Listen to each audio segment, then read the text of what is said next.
Selamat siang pemirsa, Kabar Indonesia kembali menjumpai Anda selama beberapa menit ke depan untuk memperbarui informasi mengenai berita-berita terbaru dan teraktual pada hari Jumat 23 Desember 2022.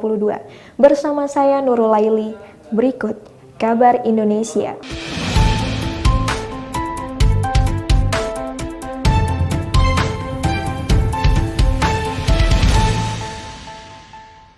Berita pertama pemirsa, menjelang Natal dan Tahun Baru, kenaikan jumlah penumpang di Terminal Cicahem meningkat sebesar 40%. Bahkan tiket bus untuk keberangkatan tanggal 23 Desember 2022 hingga 1 Januari 2023 di Terminal Cicahem, Kota Bandung telah ludes terjual. Jelang libur Natal dan perayaan Tahun Baru 2023, aktivitas penumpang di Terminal Cicahem, Kota Bandung mulai mengalami peningkatan.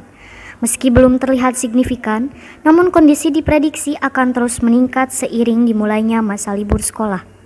Pada momen libur Natal dan Tahun Baru kali ini, prediksi peningkatan aktivitas penumpang di Terminal Cicahem mencapai 30 hingga 40% dibanding hari biasanya. Peningkatan aktivitas penumpang juga dapat terlihat dari penjualan perjalanan bus untuk tanggal keberangkatan 23 Desember hingga 1 Desember telah ludes terjual. Untuk melayani penumpang pada libur Natal dan Tahun Baru kali ini, pihaknya menyiapkan 163 armada bus yang terdiri dari 93 bus antar kota antar provinsi dan 70 bus antar kota dalam provinsi dengan 35 layanan trayek. Sementara ribuan pemudik mulai memadati stasiun Kiara Condong, Kota Bandung. Untuk keberangkatan hari ini, 2.100 penumpang melakukan perjalanan. Mayoritas keberangkatan mengarah ke Jawa Tengah dan Jawa Timur. Guna mengantisipasi lonjakan penumpang, stasiun Kiara Condong menambah personil agar membuat penumpang nyaman. Diprediksi lonjakan penumpang akan terjadi mulai esok hari hingga tanggal 25 Desember mendatang. Presiden Joko Widodo kesal karena dirinya dan istana dituding melakukan intervensi terkait proses pemilu 2024, mulai dari verifikasi parpol hingga proses koalisi partai politik. Presiden Joko Widodo kesal karena dituduh mengintervensi sejumlah persiapan pemilu 2024, mulai dari urusan partai yang tak lolos verifikasi hingga koalisi partai yang gagal. Hal itu disampaikan Jokowi di acara HUT ke-16 Partai Hanura Rabu lalu.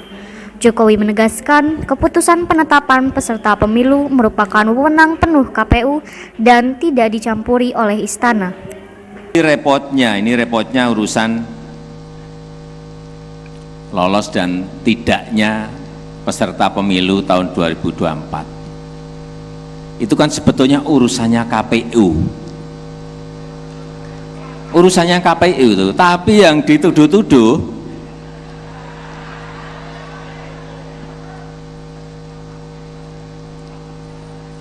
karena tidak lolos langsung tunjuk-tunjuk itu istana ikut campur, kekuatan besar ikut campur, kekuatan besar intervensi. Saya itu nggak ngerti apa-apa masalah ini kan total 100% urusannya KPU. Presiden Jokowi juga mengaku khawatir pihak istana kembali disalahkan saat ada parpol yang gagal berkoalisi. Jokowi menyebut pembentukan koalisi adalah wewenang pimpinan parpol. Yang saya takutkan nanti kalau ada yang gagal koalisi,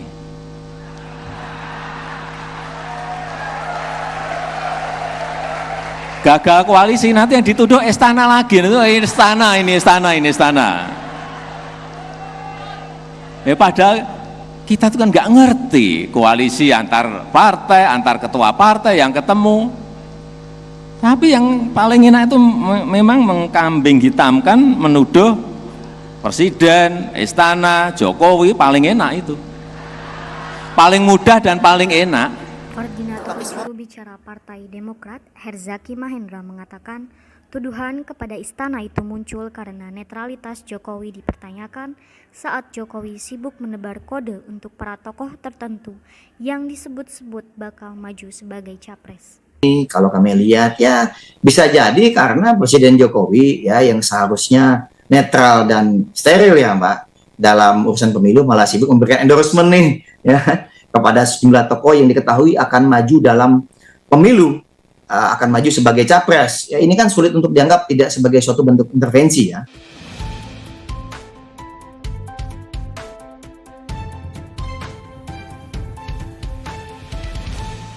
Menanggapi kenaikan harga beras di tanah air, Menteri Pertanian Syahrul Yassin Limpo menegaskan November hingga Desember merupakan masa tanam padi, sehingga ketersediaan yang ada saat ini berkurang dan membuat harga beras lebih mahal. Menurut Syahrul Yassin Limpo, masa panen beras dimulai sejak Maret sehingga harga beras selama periode panen akan lebih murah. Sedangkan November dan Desember merupakan masa tanam padi sehingga harga beras relatif lebih mahal. Meski begitu, ia menilai ketersediaan dan produksi beras Indonesia saat ini masih optimal. Syahrul merujuk pada data Badan Pusat Statistik yang menyatakan 12 pokok komoditas pangan termasuk beras aman hingga perayaan Natal 2022 dan Tahun Baru 2023. Sebelumnya, laporan World Bank dan Bank Dunia Desember 2022 menyebut harga beras Indonesia adalah yang tertinggi di antara negara ASEAN. Data yang sama menunjukkan harga beras menjadi salah satu pendorong kenaikan inflasi harga pangan domestik. Menanggapi data tersebut, Syahrul mengatakan harga beras di tanah air tidak pernah di atas harga pembelian pemerintah.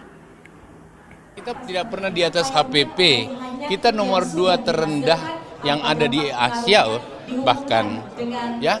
Oleh karena itu data juga mungkin akan segera dikoreksi oleh mereka pada saat data mana dia pakai. Kalau dalam saat sorted seperti ini kita lagi menanam, tentu harga juga terjadi kontraksi-kontraksi seperti itu. Tetapi secara umum belum pernah di atas HPP yang kita tetapkan, belum pernah di atas 12.500 kan.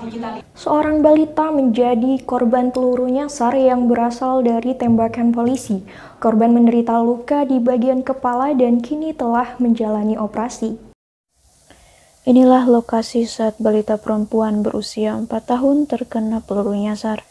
Minggu sore lalu, korban tengah berjalan bersama keluarganya di sekitar warung. Tiba-tiba ia terjatuh dengan kondisi kepala berdarah. Melihat itu, pihak keluarga langsung membawa korban ke rumah sakit. Saat diperiksa, diketahui ada proyektil peluru bersarang di kepalanya. Operasi pun segera dilakukan. Korban kini tengah berada di ruang IGD untuk dipantau. Diduga peluru nyasar itu berasal dari senjata polisi yang tengah mengamankan keributan. Prosesnya nanti kita akan melihat peristiwa ini secara jelas. Sementara ini masih kita lakukan pengecekan. Meski kondisi balita sudah membaik, namun perawatan intensif masih terus dilakukan. Sementara polisi kini telah memeriksa sejumlah saksi. Presiden Joko Widodo meresmikan 2 bendungan kering pertama di Indonesia. Bendungan ini diharapkan bisa menjadi solusi penanganan banjir ibu kota. Didampingi pejabat Gubernur DKI dan Gubernur Jawa Barat beserta jajaran menteri terkait, Presiden meresmikan Bendungan Ciawi dan Bendungan Sukamahi di Kabupaten Bogor, Jawa Barat. Pengerjaan bendungan ini dimulai pada tahun 2016 lalu dan menghabiskan anggaran 1,3 triliun rupiah. Bendungan ini mampu menampung 6,5 juta meter kubik air yang diharapkan bisa mengurangi banjir di ibu kota.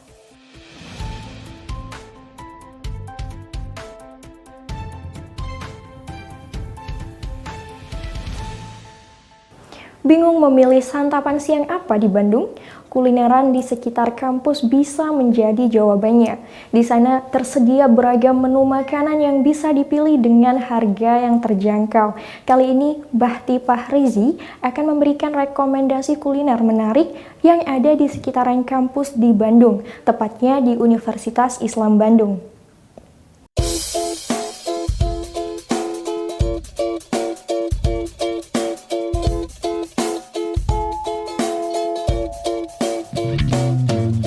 Bukan rahasia umum lagi kalau kuliner di sekitaran kampus terkenal dengan harganya yang murah. Bukan hanya masalah harga saja, tetapi wisata kuliner di sekitaran kampus terkenal dengan kelezatannya. Kali ini saya akan mengajak Anda untuk jalan-jalan mencicipi kuliner yang ada di sekitaran kampus. Salah satunya kampus Universitas Islam Bandung.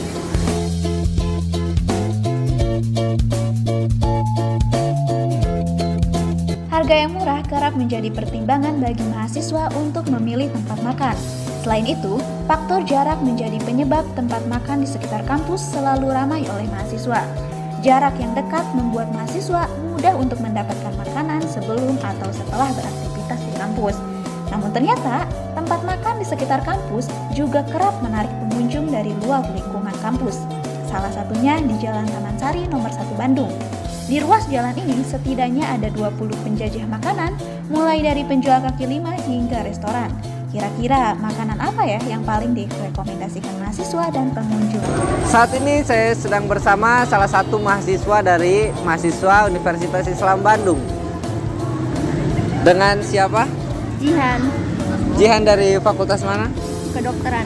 Oh, kalau boleh tahu, makanan favorit apa sih yang jadi favorit buat Jihan sendiri di sekitaran kampus Universitas Islam Bandung? Banyak sih, tapi biasanya aku beli ayam geprek Sersan. Oh, ayam geprek Sersan ya? Menurut Jihan, apa sih yang buat ayam geprek Sersan menjadi makanan favorit di sekitaran sini? Ya karena murah, enak, terus deket aja sih.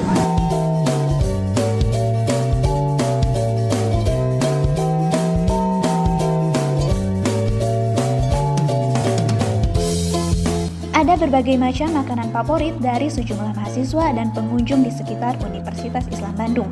Mari kita cicipi.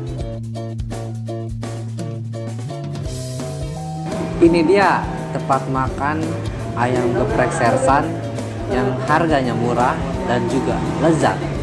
Uniknya, di sini kita bisa mengambil nasi dan minum sendiri dan bisa merefilnya sepuasnya.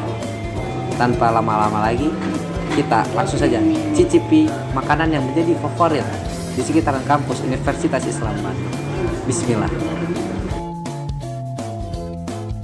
Selain makanan berat, di sekitar kampus Unisba juga banyak terdapat jajanan kaki lima, mulai dari seblak, maklor, cilung, cilor, roti kukus, kue cubit, es durian, dan masih banyak lagi. Tertarik untuk mencicipi kuliner kampus? Bakti Pariji, Bandung melaporkan. Baik pemirsa, informasi tadi sekaligus menutup kebersamaan kita dalam Kabar Indonesia hari ini. Saya Nurul Laili, mewakili tim redaksi dan seluruh kerabat yang bertugas mengucapkan terima kasih atas kebersamaan Anda. Saksikanlah tayangan KPI TV lainnya. Selamat berlibur akhir tahun dan sampai jumpa.